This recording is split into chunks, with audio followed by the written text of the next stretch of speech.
Hola, soy Daniela Ayala, psicóloga y psicoterapeuta en Valencia y hoy estoy con mi amiga Valeria Moriconi desde Madrid. Hola a todos, soy Valeria Moriconi, psicóloga, psicoterapeuta y me dedico a la psicooncología y al acompañamiento en duelo aquí en Madrid. Así es. Yo creo que lo que hace más compleja esta vivencia es que el trauma se une con el duelo, ¿no? Y ¿qué es lo que hace traumática esta realidad? Ha sido una experiencia, una crisis violenta, abrupta, inesperada, que ha puesto en riesgo la salud de todos y también, o sea, no solo la salud, sino también la estabilidad del mundo entero, ¿no? O sea, hoy en día la palabra duelo es el denominador común en todos los integrantes de la Tierra, básicamente. Efectivamente, siempre se habla de duelo a través de la muerte, siempre se piensa a muerte cada vez que sale la palabra duelo, pero tenemos que tener presente que cuando hablamos de duelo hablamos de pérdidas y ahora mismo todos hemos perdido algo o alguien en el peor de los casos, ¿no? Pero antes de todo hemos perdido la libertad porque estamos encerrados en nuestras casas y no podemos salir, no podemos hacer nuestras actividades normales y rutinarias. Hemos perdido muchos de nuestros roles porque pasamos a ser profesionales, padre, madre, pareja, persona, todo en el mismo sitio, todo a la misma hora y estos roles se van confundiendo y nos lleva a una dificultad en realizarlos y llevarlos a cabo a lo largo del día. Y luego hemos perdido la esperanza en la salud porque esta imagen de seres totalmente invencibles que viven en una sociedad donde no va a pasar nada porque vivimos en un mundo desarrollado, en un mundo lleno de posibilidades, pues se nos ha desintegrado entre las manos. Y Exacto. ahora tenemos que lidiar pues, con la vulnerabilidad, con la impotencia y con esta sensación de ser uno entre miles. Exacto. Es decir, el duelo, que es un proceso normal y natural, donde, bueno, que se pasa por una serie de fases y que tiene un ritmo bien particular dependiendo de cada persona, se hace hoy en día un poco más complejo debido a que si una de las primeras fases del duelo es el shock y la no aceptación de la realidad, yo siempre me pregunto, hombre, ¿cómo se puede negar lo que no se ve desde el confinamiento? Porque ahora mismo cada uno está en sus casas y no puede estar presente junto con el familiar que ha fallecido. No puedo de repente seguir las pautas de afrontamiento como tendría que ser o los rituales como tendrían que llevarse a cabo porque tengo que ver. Una de las cosas es o sea, no estamos preparados psicológicamente para poder enfrentarnos a realidades tan duras y tan difíciles porque necesitan un tiempo de procesamiento importante dentro de nuestro sistema cognitivo. Entonces, ¿cómo se procesa eso que no se ve? O sea, se enlentece y hace aún más complejo el proceso de duelo, ¿no? Efectivamente, estamos frente a un duelo, como tú has dicho bien al principio, mezclado con el trauma, porque una de las primeras claves del trauma, de la persona que está en trauma, que nosotros como profesionales vemos, es esta sensación de irrealidad, de no está pasando, no me ha pasado, y esto lo vemos hoy en día, no solamente en todos los dolientes, sino que en la población general, de llevo más de un mes encerrado en casa y el tiempo no está pasando, ¿no? Y en las personas que han perdido a alguien y no se han podido despedir o que en el peor de los casos los han visto salir de casa con una ambulancia y luego han recibido una llamada de una persona X que les ha comunicado el fallecimiento, pues esta sensación de realidad se hace más presente todavía, porque no se puede tocar, no se puede ver, Era no se acompañar, puede oler, no claro. se puede a través de los 5 sentidos tocar este duelo. Entonces nos viene a faltar una pieza clave que es el cierre de una De Gestalt, la ¿no? O primera el fase. cierre, efectivamente, el cierre de una experiencia emocional para poder abrir otra experiencia emocional que sería el duelo. Este cierre normalmente se hace bien con los acompañamientos al final de vida, bien con los ritos funerarios, y ahora mismo estamos en falta de ambas De cosas. ambas cosas. O sea, cómo el ser humano se enfrenta o vive este tipo de crisis, ¿no? Que es como una situación completamente ajena, a la que nos sentimos, como bien decías, extremadamente vulnerables, y es una situación en la que en primera fase vamos a vivir como una especie de irrealidad, una especie de cápsula, de shock, de negación, ante el cual el ser humano vive una serie de manifestaciones fisiológicas de estrés agudo. Entonces es una sensación ahora mismo generalizada, que puede ser simplemente, pues bueno, mira, las necesidades basales se alteran, el sueño, la alimentación, hay más irritabilidad, más angustia, más pensamientos intrusivos, o sea, una serie de manifestaciones que en lo normal durarían de 4 a 6 semanas, pero dadas las condiciones, es una situación totalmente. No se sabe cuánto va a durar porque hasta ahora el confinamiento, bueno, tendrá sus fases que progresivamente tendrán que irse trabajando, pero lo que queda como entre medias es no saber qué va a pasar después, ¿no? Un poco la incertidumbre ante todo, que baña todo lo que estamos viviendo, que además ya de por sí es bastante desagradable.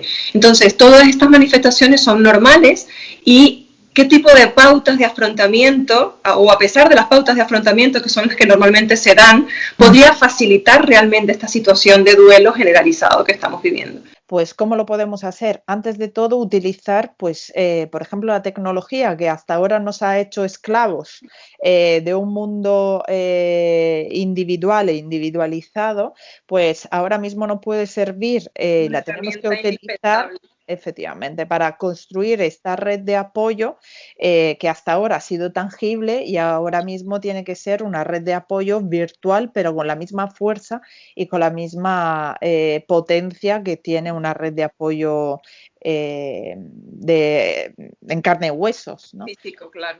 Entonces, hay que volver a construir estas relaciones, aunque ahora mismo sean a través de una pantalla, y hay que, aunque sea difícil porque estamos cognitivamente limitados por una situación de estrés agudo, hay que volver a contactar con nuestra creatividad. Porque ahora mismo no podemos intentar encerrarnos en esquemas preconcebidos que teníamos, sino que tenemos que abrirlos, ser más flexibles y más creativos. Y por esto los profesionales estamos recomendando a las personas que están en duelo poder crear rituales simbólicos para que se pueda despedir el ser querido o se pueda homenajear y hacer aquel ritual al que estamos acostumbrados a participar en carne y huesos, ¿no? Nuestras principales tendencias es a negar lo que está ocurriendo, ¿no? Y el hecho de que ahora mismo tengamos la excusa de no estar presente, porque el hecho de poder ir de alguna forma facilita, porque también las pautas de afrontamiento te dicen que de alguna forma crees y generes un espacio, un tiempo para poder de alguna manera manifestar este dolor, ¿no? Enfrentarte al dolor, porque el hecho de que tú atravieses el dolor es lo único que de alguna forma en un ritmo determinado te va a permitir pasar a una etapa, a otra etapa que podrá ser de reconstrucción y más adelante de superación del trauma, pero durante el proceso es importantísimo el que yo me dé el permiso de crear un tiempo y un espacio para vivir estas emociones, ¿no? Y ahora desde el confinamiento de alguna forma hay una tendencia al aislamiento, cosa que recomendamos no hacer, porque justamente ese aislamiento o esa caída a lo mejor en dependencias, como puede ser pues el intentar evitar, huir, son justamente contraproducentes con la situación.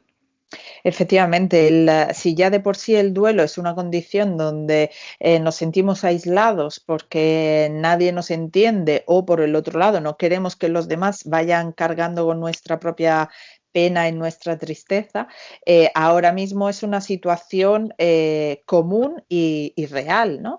Entonces es muy fácil caer en este aislamiento y en esta angustia existencial. Por esto, hay que buscar ayuda cuando estamos vislumbrando este abismo, y por el otro lado hay que ofrecerla esta ayuda, ¿no? No solamente buscarla desde dentro, sino que desde fuera ofrecerla a las personas más vulnerables. Y no, esta ayuda no tiene por qué ser siempre hecha por profesionales, sino por personas que nos quieren y nos apoyan. Y, Además, es una de las cosas que uno podría, entre comillas, apegarse a ese sentimiento de empatía, porque no somos los únicos que estamos viviendo esa situación de pérdida, bien sea por alguna pérdida de algún familiar querido, sino también pérdidas, como bien comentamos antes, de todo tipo, de laborales, de la libertad, de las perspectivas que tenía yo de mi vida, de mis esquemas, de mis prioridades, sino que estamos todos viviendo este mismo sentir y de alguna forma, entre comillas, podemos sentirnos arropados por el otro que también está viviendo lo mismo que yo, ¿no? No me siento, si ya me siento extraño, pues de alguna forma también puedo conectar con esa emoción que compartimos todos, ¿no? En la lejanía, pero igual compartimos. Efectivamente, ahora mismo podemos agarrarnos y podemos ir construyendo juntos porque todos estamos en la misma situación y todos estamos construyendo nuestro estilo de afrontamiento encima de esta situación, ¿no? Entonces, esto es un punto de unión y no tiene por qué ser un punto de desunión o de lejanía o de aislamiento, como hemos dicho antes, y a partir de ahí tenemos que también hacer fuerza para no caer en la negación o en la escisión, ¿no? Porque uno de los mecanismos de defensa que tenemos los seres humanos es negar la realidad o verla fuera de mí, ¿no? Como si fuésemos personas totalmente ajenas a la situación. Entonces, si estos mecanismos en un primer momento nos sirven para defendernos, a largo plazo pueden llevarnos a encontrar soluciones desadaptativas a la situación. Entonces, cuando vemos que las cosas han dejado de afectarnos, han dejado de importarnos o hacemos como si nada, bueno, ahí tenemos que presentar una reflexión y quizás una petición de ayuda a las personas que nos rodean. Exactamente. Además, tú decías hace un momento intentar poner nuestra creatividad en acción en situaciones en donde el ser humano se siente totalmente vulnerable y totalmente desajustado en sus cimientos básicos. Tenemos que realmente, de alguna manera, centrarnos en cosas muy concretas, que sí podamos empezar, desarrollar y terminar, ¿no? Esto sí nos da como una sensación de seguridad, ¿no? Entonces, de ahí vienen también esos rituales que podemos hacer, aunque no podamos ir fuera a hacerlos, pero tenemos que ir manejándolo. Y yo quería también resaltar el poder ser conscientes de cualquier elección que estemos haciendo, ¿no? O sea, porque una forma de no llegar a esa extinción es que de alguna manera seamos realmente conscientes de lo que estemos eligiendo, aun cuando esa elección sea no darme cuenta, no pensar, no sentir. Pero ser consciente de ello me ayuda otra vez a bajar a tierra y hacerme cargo de mí, que al fin y al cabo es lo que se necesita para que de alguna otra forma ese dolor tan intenso que se vive al inicio se pueda ir elaborando progresivamente y se consiga lo que al final del proceso se quiere, que es atravesar ese dolor para luego salir de alguna manera fortalecido o reconstruido, ¿no? Porque todos en alguna medida pues apuntaremos hacia allá. Claro, el punto es poder aguantar ahora mismo este sentir, ¿no? Porque estamos acostumbrados a no sentir. En el día a día estamos haciendo todo el rato, estamos pensando todo el rato y intentamos evitar el sentir con todos los medios posibles. Ahora mismo, y además, si estamos frente a una pérdida, todo es sentir. y además este sentir es sentir inestabilidad, es sentir tristeza, es sentir vacío, es sentir angustia, rabia, enfado, impotencia. Hay efectivamente toda una serie de emociones desagradables en este momento y además todas juntas y que no se pueden ir deconstruyendo, ¿no? Es como pedir que tragues un filete sin masticarlo. Entonces, ¿cuál es la recomendación? Pues ir poco a poco masticándolo este filete, ¿no? Para que la emoción se vaya sintiendo y se vaya afrontando y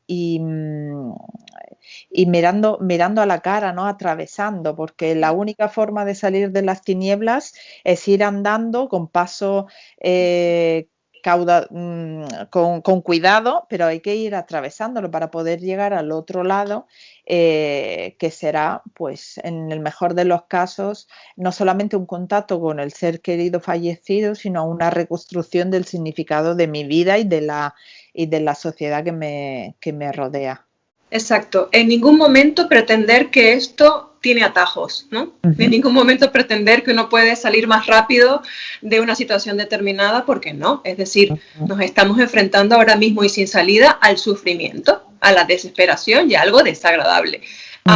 Esto existe, de hecho, mucha documentación de que hay un crecimiento psicológico postraumático. Esto no quiere decir que no me vaya a doler, que no me vaya a... No. Todo lo contrario, se necesita esa sensación, ese confrontamiento ante la sensación de pérdida, de dolor, de incertidumbre, para que esa mente pueda ir, lo que antes representaba un pensamiento intrusivo o una rumiación, me ayude luego a elaborar aquello que me permita reconstruir aquello que tanto me hizo sufrir para luego tener algo por lo cual yo transforme mi vida y pueda de alguna manera aportar al otro, ¿no? Obviamente esto no se va a suceder de un día para otro, pero sí, en la mayoría de los casos esto es lo que suele ocurrir, ¿no? El hecho de que después de grandes desastres o situaciones tan críticas puede haber un crecimiento psicológico pero claro, tenemos que estar dispuestos a ello.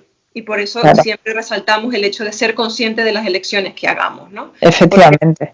Porque esto es el punto. Vamos a poder crecer si nos damos cuenta de lo que estamos pasando, con qué lo estamos pasando y qué nos falta para llegar a un nivel diferente de donde estamos. Entonces, esto evidentemente no viene hecho, sino que es un trabajo y es un trabajo muy duro.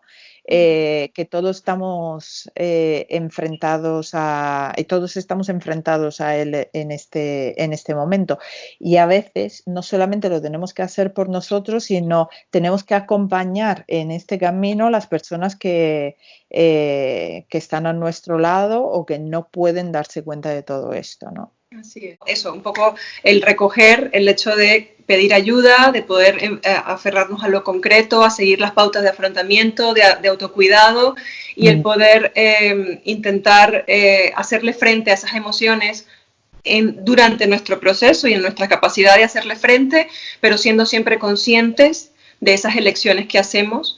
Y buscar ayuda, intentar echar mano de eso que tenemos al lado, las plataformas de internet, todo lo que tenemos a mano para poder salir adelante de esto, que al fin y al cabo, cuando tenemos una situación dolorosa y frustrante, la necesidad es nuestra gran aliada para salir adelante. No tenemos otra opción sino que continuar.